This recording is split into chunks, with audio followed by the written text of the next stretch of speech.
Hi நண்பா, welcome back to இன்னைக்கு தளபதி 69 படத்தோட ஷூட்டிங் பார்ட்ஸில் ஒரு மிகப்பெரிய பஞ்சாயத்து ஒன்று போயிட்டு இருக்குன்ற மாதிரி இப்போ ஒரு நியூஸ் ஒன்று சோஷியல் மீடியாவில் போயிட்டு இருக்கு. அண்ட் இன்னொரு பக்கம் தளபதி 69 படத்தோட லேட்டஸ்ட் அப்டேட் ஒன்று பார்த்தீங்கன்னா இப்போ வந்திருக்கு. ஸோ இந்த ரெண்டு அப்டேட்டை பார்த்தீங்கன்னா இந்த வீடியோவில் நம்ம பார்க்க போகிறோம். அதுக்கு முன்னாடி நம்ம சேனலை சப்ஸ்கிரைப் பண்ணாமல் பார்த்துட்டு இருந்தீங்கன்னா மறக்காமல் சப்ஸ்கிரைப் பண்ணி சப்போர்ட் பண்ணுங்கள். சரி வாங்க வீடியோக்குள்ளே போகலாம். தளபதியோட கடைசி படமான தளபதி 69 படத்தில் எக்கச்சக்கமான பிரபலங்கள் நடிச்சுட்டு இருக்காங்க. கடந்த 2 மாசமாவே இந்த படத்தோட ஷூட் பார்த்தீங்கன்னா நடந்துட்டு இருக்கு. இந்த தளபதி 69 படத்தில் தளபதிக்கு ஜோடியா பூஜா ஹெக்டே அவர்கள் நடிச்சுட்டு இருக்காங்கன்னு சொல்லிட்டு அஃபிஷியலாகவும் பார்த்தீங்கன்னா அனௌன்ஸ் பண்ணியிருந்தாங்க. நம்ம எல்லாருக்குமே தெரியும். ஆல்ரெடி பார்த்தீங்கன்னா தளபதியோட பீஸ்ட் படத்தில் பார்த்தீங்கன்னா தளபதிக்கு ஜோடியா நடிச்சிருப்பாங்க. இப்போ மறுபடியும் தளபதிக்கு ஜோடியா தளபதி 69 படத்தில் கமிட் ஆயிருக்காங்க. இன்னொரு பக்கம் தளபதி 69 படத்தில் மமிதா பைஜா அவர்களும் ஒரு முக்கியமான கேரக்டர்ல நடிக்கிறதுக்கு தளபதி 69 படத்தில் கமிட் ஆயிருக்காங்க. பிரேமலு படம் மூலியமா ஒரு மிகப்பெரிய ரசிகர் பட்டாளத்தை மமிதா பைஜா அவர்கள் வச்சிருக்காங்க.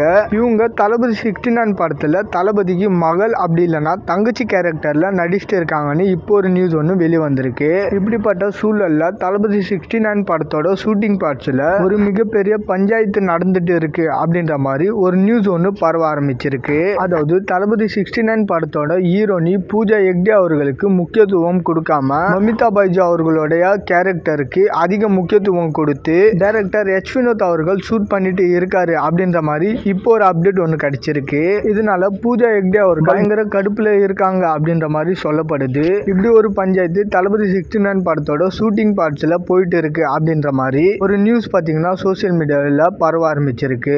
பட் இது எந்த அளவுக்கு உண்மைன்றது தெரியல. ஏன் அப்படின்னா படத்தோட ஹீரோனிக்கு படத்தோட ஃபுல் ஸ்டோரியை பார்த்தீங்கன்னா கண்டிப்பா சொல்லியிருப்பாங்க. ஸோ கதையை கேட்கும்போது எந்த கேரக்டருக்கு முக்கியத்துவம் கொடுத்துருக்காங்க அப்படின்றது அவங்களுக்கு அப்பவே தெரிஞ்சிருக்கும். ஸோ அது எல்லாமே தெரிஞ்சுதான் அவங்க பார்த்தீங்கன்னா தளபதி 69 படத்தில் கமிட்டும் ஆயிருப்பாங்க. ஸோ இப்போ இப்படி ஒரு நியூஸ் பரவுறது எனக்கு தெரிஞ்சு பார்த்தீங்கன்னா அது உண்மையா இருக்கிறதுக்கு வாய்ப்பு இல்லை. இன்னொரு பக்கம் தளபதி 69 படத்தோட டைட்டில் அண்ட் ஃபர்ஸ்ட் லுக் பத்தின ஒரு அப்டேட் ஒன்று கிடைச்சிருக்கு. ஸோ இந்த ஒரு அப்டேட் ஆல்மோஸ்ட் எல்லாருக்குமே பார்த்தீங்கன்னா தெரிஞ்சிருக்கும். அதாவது தளபதி 69 படத்தை பத்தின இப்போ வந்திருக்கிற லேட்டஸ்ட் அப்டேட் என்னன்னு பார்த்தீங்கன்னா தளபதி 69 படத்தோட டைட்டில் அண்ட் ஃபர்ஸ்ட் லுக் சம்பந்தமா இப்போ ஒரு நியூஸ் ஒன்று சோசியல் மீடியாவில் பயங்கரமா பரவ ஆரம்பிச்சிருக்கு. அதாவது தளபதி 69 படத்தோட டைட்டிலையும் ஃபர்ஸ்ட் லுக்கையும் பார்த்தீங்கன்னா இந்த மாசம் பார்த்தீங்கன்னா ரிவீல் பண்ண போறாங்களாம். அதாவது தளபதி 69 படத்தோட